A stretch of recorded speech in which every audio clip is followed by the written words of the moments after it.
We trust that we're going to have a good morning. I really believe Holy Spirit wants to move powerfully in our midst today and bring breakthrough and really break limitations and position you for the new season so that you can get everything that God wants for you. So you're going to participate with me as we align with heaven. And we really want to be in God's perfect will. It's a season where we want to hear God. We want to be positioned. We want everything that God has for us and for our families. Who can do with an upgrade or some breakthrough? Wel die ander van julle, ek is happy, julle is happy.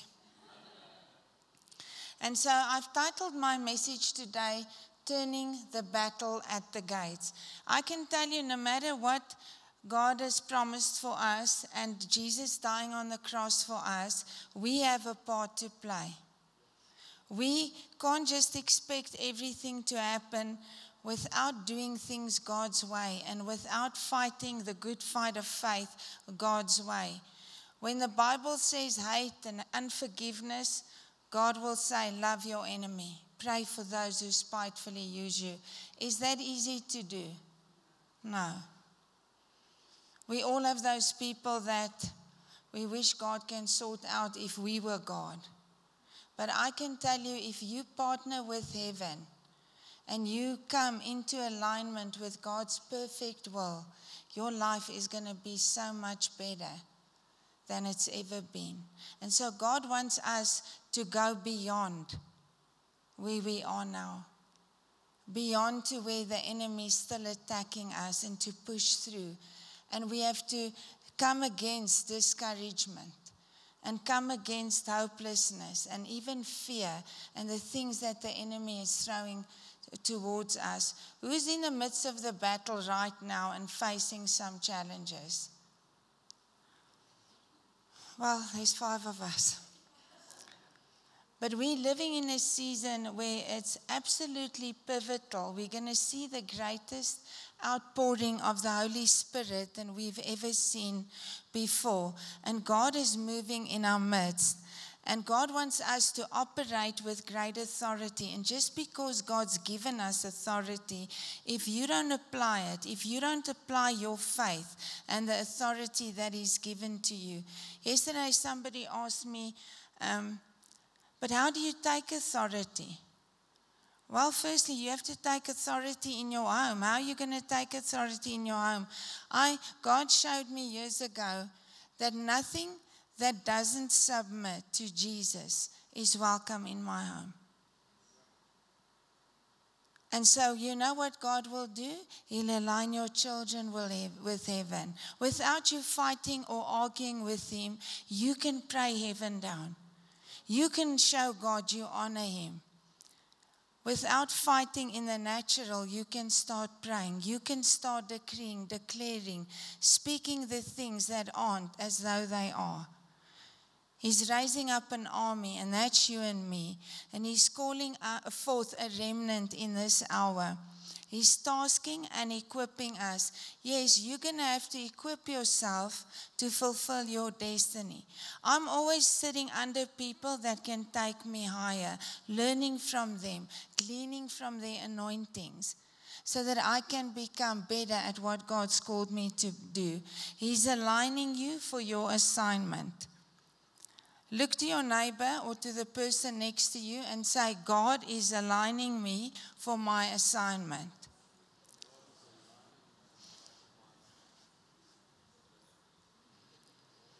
He's bringing all of us under an apostolic and prophetic umbrella. Why?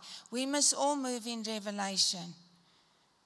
We all must hear God for ourselves and for other people. If there's one voice you must hear louder than any other voice, it's God's voice in this season. Not your auntie or your uncle or your neighbor who's not even reading the word. They're probably watching soapies and you're listening to their input. No, you have to know the word in this season. We all called to build. If there's one thing about God's nature, he is a builder. And you and I must build our families. We must be a blessing in our workplace. If you're called as a teacher, you've got one of the greatest callings to impact the next generation. If you're called to be a marketplace leader, you can run business God's way. You can all fulfill or build something. We are called to change the culture around us. We're called to change this region, this city, and this nation. Listen, if there's ever a time where South Africa needs Jesus, it's now. Who agrees? Who can honestly say South Africa needs Jesus? I'm sometimes embarrassed to look at the things that some of the leaders are saying. Honestly, somebody said to me the other day, yeah, God loves Julius Malema. Yeah, he loves the oak. He wants him saved. But he doesn't want him to incite people to kill people or to kill certain race groups. That's not the Spirit of God speaking. And we as the church have to stand up, take a stand, and we have to say, not on my watch. Ek hoop hierdie is my water, julle.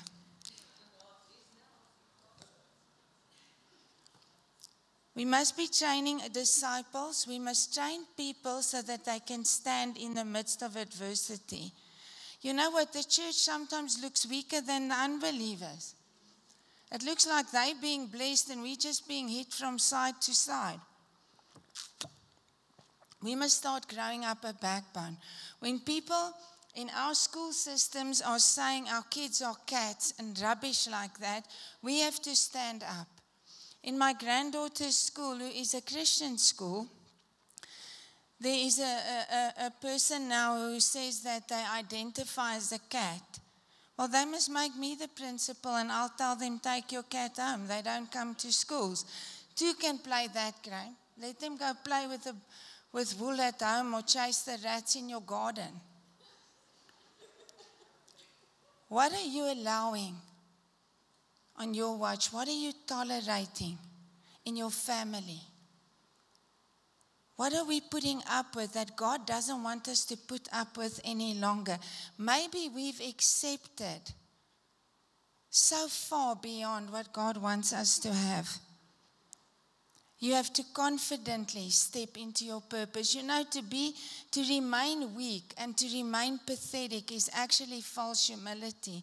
It takes courage and guts to come to God and say, change me. Lord, I'm not anointed enough. Lord, I compromise. There's a weakness in me.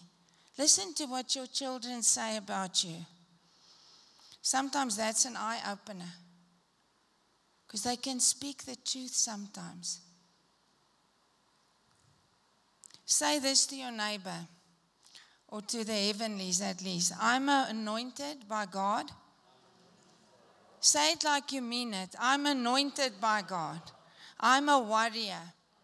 I'm an ambassador for God's kingdom. I'm authorized. I'm deputized to possess the gates of the enemy. I am a gatekeeper.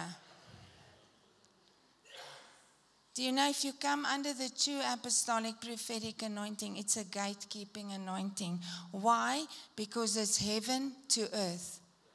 It's ruling from heaven. Your kingdom come, your will be done on earth as it is in heavens. If you don't know the principles of heaven and how God's ways work, you won't come into the fullness of what God has for you. We have to become clever with the things of God. Learn how to pray. Learn how to pray prayers that touches heaven, that moves God's arm. Not, help me, help me. God's helped you already. He gave you Jesus on the cross. It's your chance to partner with heaven and stop doing things in your own strength. And I'm speaking to myself as well. And start doing things in alignment with Holy Spirit, with the rhythm of heaven. Do you know, one time I was going through a very, very difficult season, and a prophet called me out. And he said, have you answered the prophetic call on God on your life? And I was ministering all over South Africa with the prophetic, with the Streams team. And I was thinking, what's this man on about? And suddenly the Holy Spirit started cutting my heart and washing over me and showing me how I'd back down from the call of God. And he said this to me. You thought when you back down from the call of God, things will get easier, but they got more difficult. But there's grace for you to answer the call of God. Some of you today, you just have to answer the call of God again. God has a good plan for you. He's going to break some of you through today like never before. Listen, we've got an awesome worship team in this church. You'd have to be spiritually dead not to feel today that breaking anointing in the Holy Spirit. As they were worshiping, I could see things shifting and changing. Why? Worship shifts the heavens. And I can tell you there's nothing worse. Can you imagine how hearts break when the worship team are singing, trying to get us into the presence of God, and we're chewing gum, thinking of what we're going to do tomorrow. Listen, the King of Kings is in this house. He's worthy of our worship. He's worthy of our praise. Many battles were won in the Bible through worship. When Paul was in prison, he knew he had to worship and pray his way out. If I had to be in prison, I'd probably need an antidepressant and therapy, thinking, what's wrong with God? But Paul knew something. He said that I might know you and the power of your resurrection. We need to encounter the resurrection power of God in our lives daily. Isaiah 28:5-6 says, in that day the Lord of hosts will be for a crown of glory and a diadem of beauty to the remnant of his people. For a spirit of justice to him who sits in judgment, and for strength to those who turn back the battle at the gates. But also they have erred through wine and through intoxicating drink. They are out of the way. The priest and the prophet have erred. Through intoxicating drink, they are swallowed up by wine. They are out of the way. Through intoxicating drink, they err in vision. They stumble in judgment. So the priest and the prophets in the Old Testament represented God's voice to the people. Today we've got a better covenant. We can hear God for ourselves. But they were not doing things God's way. And so they were drinking so much that they got drunk. So you know what? We think, oh, that's terrible. But how often do we do things that are not pleasing to God and we're not representing him properly to our families, to our children, to our children's children? It's no point I'm standing here and behind the scenes, I just do what I want. And I don't drink alcohol, but there are other things I do that's not pleasing to God. And so you have to ask God, God, what must I do to represent you rightly in this season? No point you running your wife down every day and you wonder why she's not looking as beautiful as she should, or vice versa. You're dragging your husband down every day with the words you speak. Watch what you say. Represent God rightly. Be the man and the wife and the grandmother and wherever God's placed you to be. You know what? In a difficult time, God said to me, if your children can see Jesus in you, they'll serve me. They will serve me. And I can thank God, despite all my weaknesses, and I'm very weak at times, especially the people who know me. But my kids love God. their spouses love God. Do you know that I never take that for granted? I want my grandkids to know God. These priests and prophets were to go to battle and turn the battle at the gate. But they operated in the ways of the world. You're not going to be able to do things in the old way, in the world's way, and think God's going to come through for you. I'm telling you today, if you mean business with God, He's going to mean business with you. I don't care how old you are, how ugly we are, how thin we are, how fat we are. God loves us. And if we partner with Him, we become a majority. We're talking about a people here who are engaging battle. The enemy were pushing them against the gates of the city. And if the enemy break through, they would break through the gates and the city would be plundered. Sometimes, even some of us now, the enemy is bashing against our gates. And it looks like we're losing. Who's got some fierce battles they're fighting? And it's looking impossible. You thought you'd be married by now. You thought you would have money by now. You thought your family would love you by now. You thought you would be a success by now. And it hasn't worked out like we would. God's saying today, He's speaking strength to you for your battle at your gates. In the name of Jesus, we speak strength to the battle in South Africa. We speak strength to our nation. We speak that God will raise up a righteous remnant that will pray heaven down in that nation, in this nation. That's you and me. We must all be praying for South Africa, because we can't all go to America or Honolulu or wherever we think we want to go. God will give you grace to push back the enemy. Some of you are tolerating lack to such a degree, and God wants you to stand up and say no more. I don't care if I'm 60, I'm on the other side of what people think. God can put favor on you. And when God's favor comes upon you, no man can stop you. South Africa doesn't have a political issue. It's a kingdom issue. We have the government we pray for. We're going to have to start praying prayers that count. Prayers that push darkness back.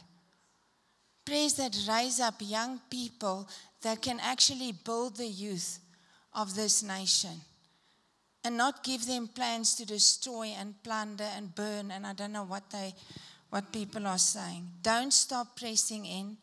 Don't stop praying. Don't stop worshiping. Do you know, with every new season, we have to worship in a new way. And worship's not just singing, although it is singing. Often my breakthroughs will come. I'll get revelation when the worship is happening in this church. God will speak to me. He'll give me a sermon. He'll show me a breakthrough. He'll show me where I'm missing it.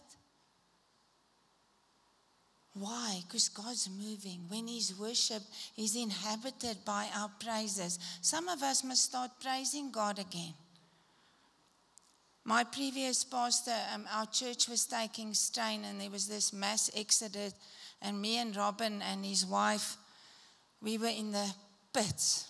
The 3 chicks were actually. And we were complaining of, we don't know what we must do. We're not anointed enough. Why are nobody coming? This is very bad. And he said, let's just worship God. Let's just thank Him for what we have. I wish you could have seen our faces.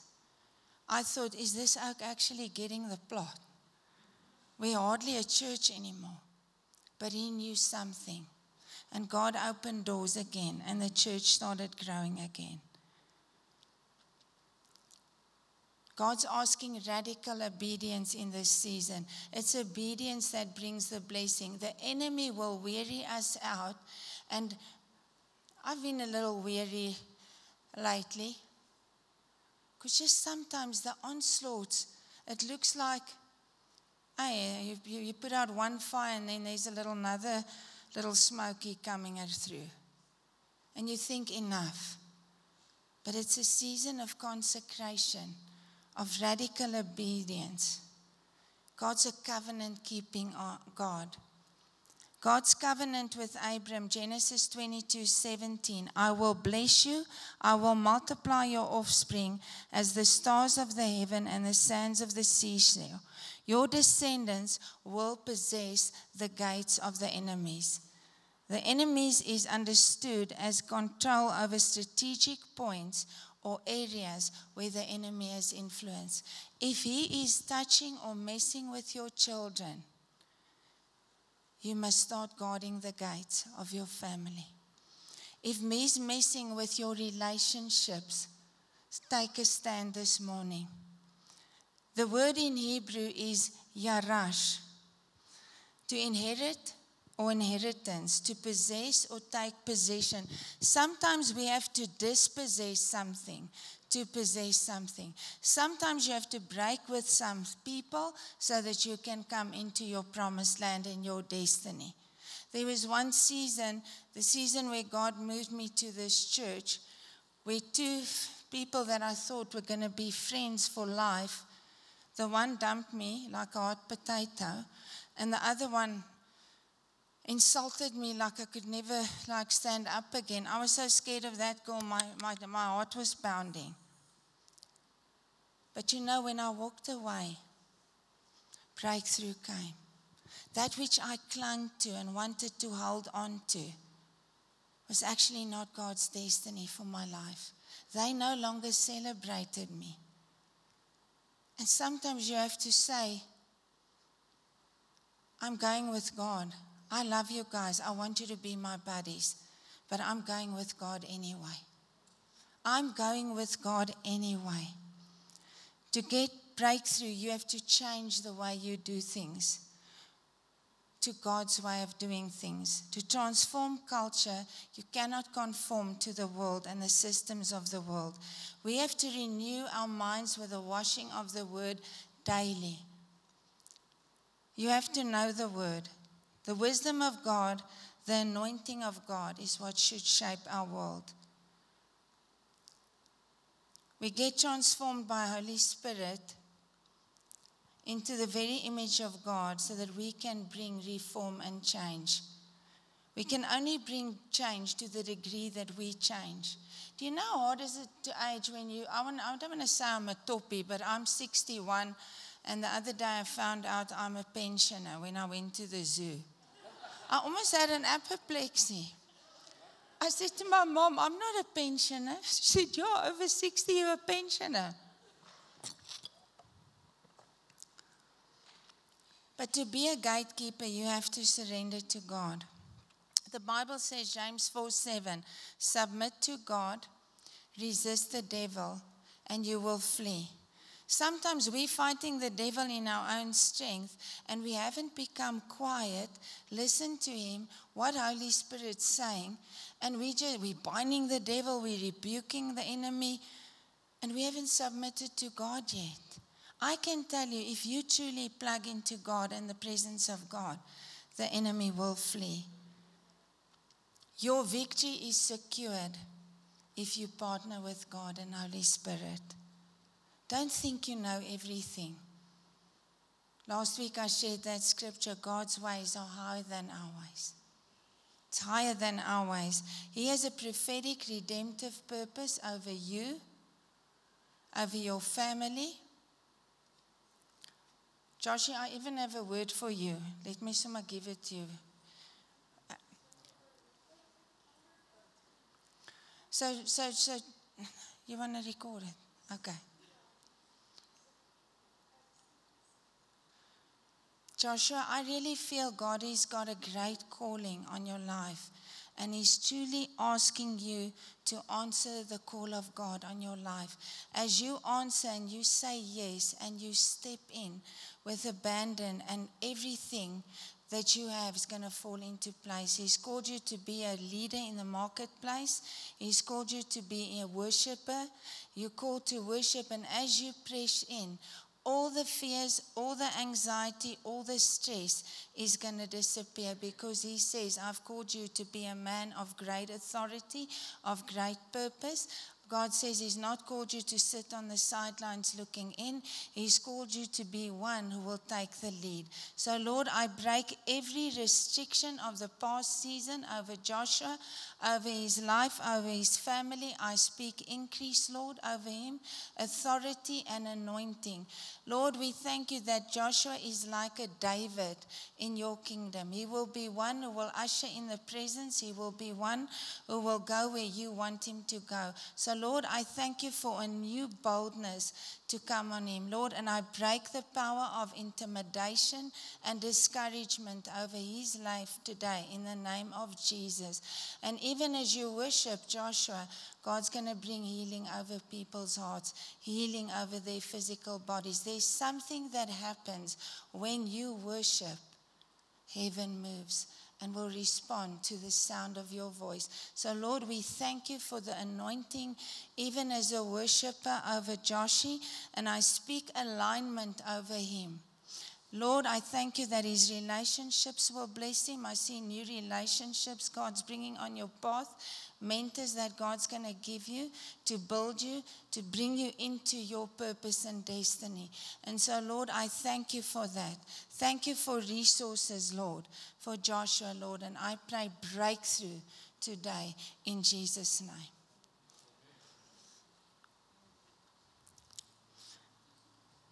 What is God saying prophetically over you today? What's he saying over your city, over your nation, over your family? Do you know that your father might have been a gambler, or your opa's opa? But that's not the calling of your life. You're called to create wealth for the kingdom, doing it God's ways. I can tell you, you're going to hit a much bigger jackpot in the kingdom than what you can do on a slot machine. Because God's got more money than any casino, any slot machine. It's because we think we can hit a quick jackpot or help God out to do our finances his way, to do things his way. Nehemiah 7:3 says, don't let the gates of Jerusalem be opened until the sun is hot.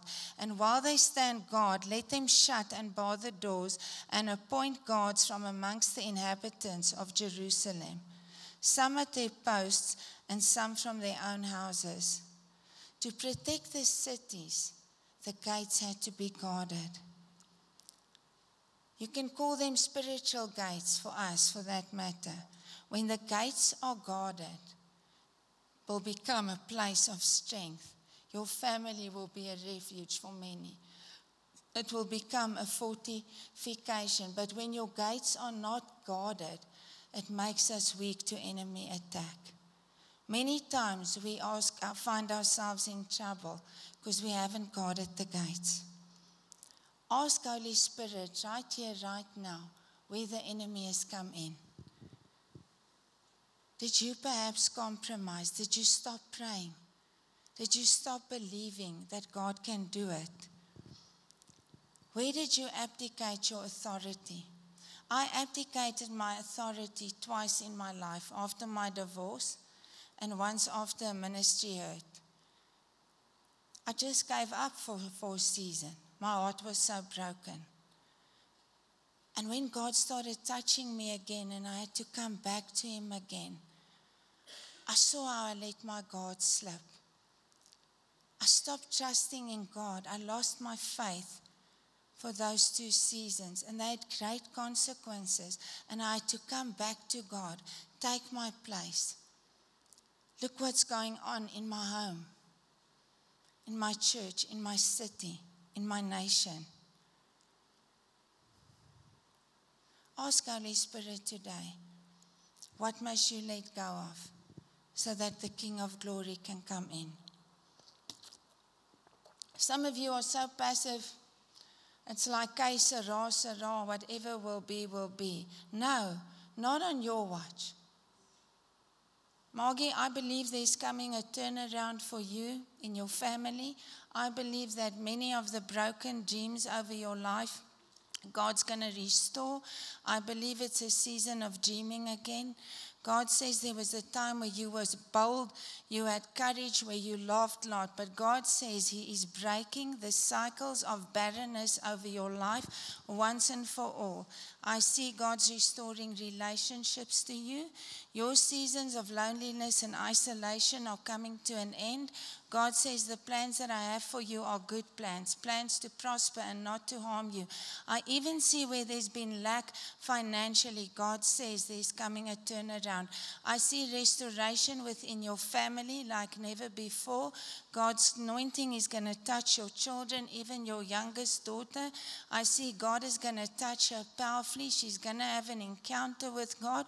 God said, expect more of me in this season, and you're going to see me come through for you in a mighty way. So what are gates? Whoever possessed the gates determined the spiritual environment. They were strategically important. They were ports of access and entry. They were security checkpoints. They had entry and exit points. According to what happened at the gate, either the blessing came in, the favor of God came in, the spiritual environment became a blessing, or it was defiled, allowing ungodly evil spirits. I never forget Greta Witt once, I don't know, she had this thing for marriages, and it said, if you watch pornography or things that defile, you bring that into your home. If you're looking at other people outside of your marriage, you're already bringing that sin over your children. And it becomes a weakness. Shut the gates. Whoever possesses the gates have the authority to allow or disallow things. You must be a gatekeeper in your family. My mom is 84. Is she perfect? No. But she's a gatekeeper. She's prayed our family through many adversities, many afflictions, many disasters, I believe, has been avoided because of Toki's prayers. And I honor her for that today. It's a legacy she left. Sometimes even if she's weak, she's still, I hear her praying, walking around our property, praying for hours. I wish I could pray for so many hours. Justice was executed at the gates. You know, when God's justice is for you, who's going to come against you? Amos 5, the prophet calls on the Israelite to hate evil, to love good, and to establish justice at the gate. This is not a plea for legal reform, but it was a place where fairness and righteousness were paramount in making the legal decisions. We need justice in the gates of our government again. We need justice in the gates of our government. Do you know how finances are being mismanaged today in our nation? We need godly businessmen, godly politicians to stand up and say, not on my watch. I'm going to actually speak up against this. You might not like Charlie Kirk or what he did, but look what he was, a bold voice in his generation, changed the lives of many. He was a gatekeeper.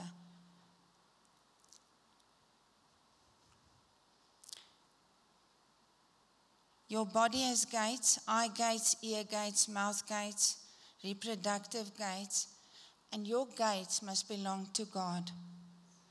Many times we find ourselves in trouble. We haven't guarded the gates. You're not speaking what you should be speaking. Families in cities don't find themselves in trouble overnight. It happens gradually over time. As a nation, we didn't find ourselves here overnight. It's years of mismanagement, years of not turning back to God, years of passiveness in the church. I had to repent of not praying for my nation because I always had too much issues of my own. Ask Holy Spirit to really help you. Psalm 24:7-10. Lift up your heads, O you gates, and lift it up, everlasting doors, and the King of glory will come in. Who is the King of glory?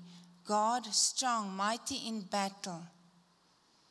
Lift up your heads, O you gates, and the King of glory is coming in. Are you allowing that great warrior king to come into your homes today? Do you know when God really came into my life was when my kids were little? Where do you go to when your kids have to go to hospital? If you don't know God, where do you go to? I hated camps. You know, these camps, survival camps. I'm a bit of a wuss. I didn't want to do veld school and shower with all the girls in the mountains. I wanted to play dolls and do other stuff. So when even my kids had to go on camps, I was praying because I was always, Jeffrey's asthma, I was scared. My kids had cortisone, they had medical equipment that could heal an army. Every time that bus came back, I said, thank you, God, for keeping my kids safe. You have to pray for your children. Funny things happen at camps. Don't just assume every teacher is born again and spirit-filled. I told Jeff, listen, if that lightning alarm goes up on the cricket field, Jeffrey, you off the field. You tell your teacher, you're under my authority, and I said you can't play rugby when there's lightning. Why? Because kids get struck by lightning. You don't play with a gaboon viper and think the thing's not going to bite you. Proverbs 1:20, wisdom calls outside, she raises her voice. She cries out in chief concourses at the opening of the gates in the city. Godly wisdom is going to change things. We have to drip with the anointing of God on our lips. When you hear from heaven, speak from heaven. When you hear what heaven is saying, speak what heaven is saying. Robin, as a prophetic voice, must decree and declare the promises of God over her family. Ian, as an apostolic leader of his home, must govern well. And he does that. I can tell you, Ian is more godly than any of the chicks in our family. Sometimes I think hy sluk 'n maat vir sy skoonma en al haar goedjies. But he's never unkind. I think if you speak a lot like me, you sin more often. But speak from heaven, speak what you hear. God doesn't necessarily need a lot of people. He needs few men and women like you and me who today say, God, I'm saying yes. I'm called to make a difference. Even though these people are laughing at me and looking at me funny, I want to partner with heaven. I want to love like you love. I want to be a change maker. I want to change. Katie, my granddaughter, asked me, what do you want to do, Oma? I said, I want to preach. I want to tell people about Jesus. I want to be the best doctor, the best granny, the best mom that you can be. She said, Oma, can I be like Charlie Kirk? I said, yes, you can. She says, but I just don't want to be shot. Good point, Kate. I said, yeah, me also, I don't want to be shot either. It takes guts and courage to answer your call today. I'm challenging you to go beyond beyond what we have now. There has to be more than this. More of God's power, more of His goodness, more of His glory.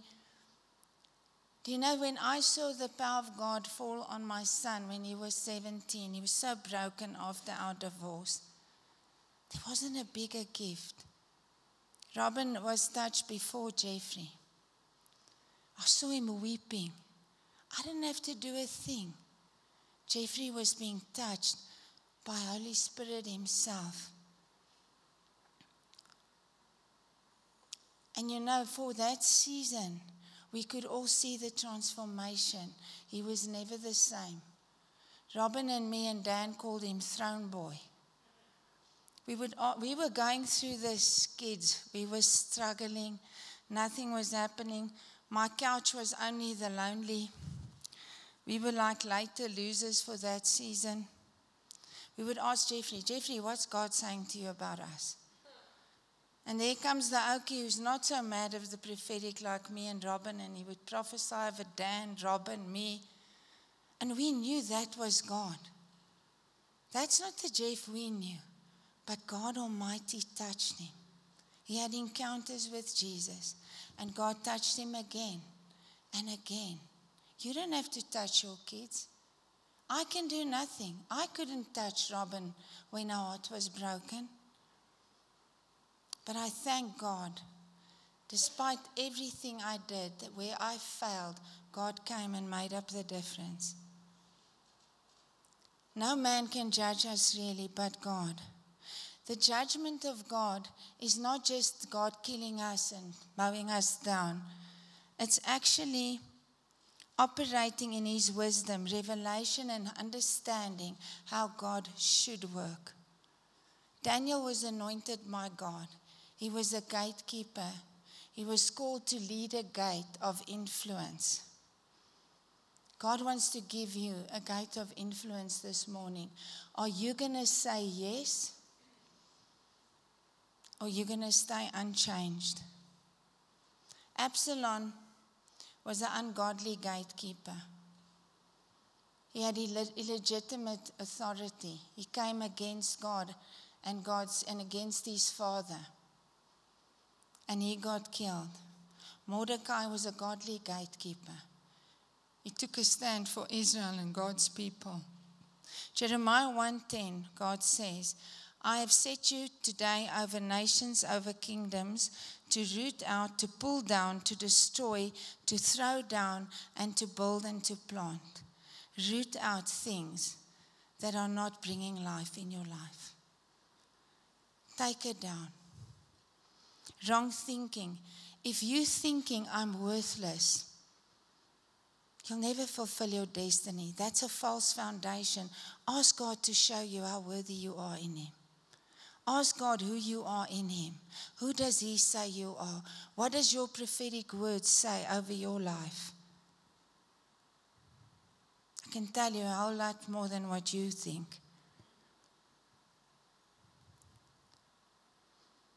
Divinely align with God so that you can see God's kingdom be built and planted so that the curses can break. The Bible says a curse without a cord can't alight. If your oupa, as oupa was poor, you're going to stop that buck. Because it's hard to think wealth if everybody around you lived in severe lack. Why don't you trust God? Why don't you start thinking differently? I speak to your identity this morning. If you know your identity and who you are, you're going to fulfill your destiny. When Peter saw Jesus for who He really was, and Jesus said to him, who do you say that I am? And some said John the Baptist, some said you were Elijah. But Peter said, you are Jesus, the Son of the living God.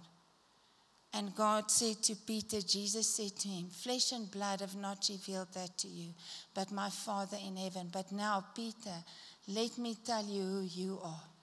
You're no longer Simon, you are Peter, and on this rock I'll build my church, and the gates of hell is not going to prevail against you. Who are you in the light of Him? What are you beholding in Him? God doesn't look at earthly systems for answers, for kingdom solutions. He doesn't look at the economy or the government. He looks at the kingdom. Are you willing to take the responsibility that He's put on your life? If you don't answer the call, the people that God has called you to is going to miss out. One of the greatest gates is your mouth. Start speaking what God's telling you. Start decreeing what God is saying. Open the gates of heaven and start shutting the gates of hell. Make prophetic decrees. Start interceding and praying like never before. The name of Jesus is above every other name. It's above every other name. Isaiah 61:4. And they will rebuild the old ruins, and they will raise up former desolations, and they will repair the ruined cities and the desolation of many generations. Only God can repair a ruined city, a ruined and broken family like mine. Only God. Only God can repair a mess. And you know what? The bigger your mess, the greater your God. And so today I'm calling forth the gatekeepers. I'm going to ask the worship team to come up.